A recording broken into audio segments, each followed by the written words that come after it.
Hello বন্ধুরা, আমার সালাম নিন। আসসালামু আলাইকুম। আশা করি আপনারা সবাই ভালো আছেন ইনশাল্লাহ, এবং আমার প্রত্যাশাও তাই।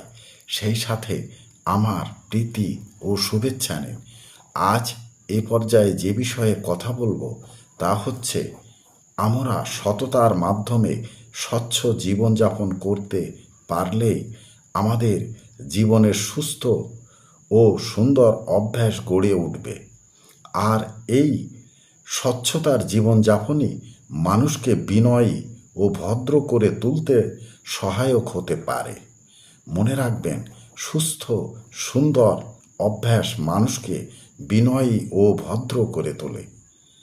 এ পর্যায়ে এখানেই রাখছি। ততক্ষণ পর্যন্ত আপনারা সবাই ভালো থাকুন, সুস্থ থাকুন এবং নিরাপদে থাকুন। শুভকামনা সবসময় সবার জন্য। ধন্যবাদ ফেসবুক মেটা, ধন্যবাদ সকল বন্ধুসহ সবাইকে। আবার দেখা হবে অন্য কোনো ভিডিওতে। আল্লাহ হাফেজ।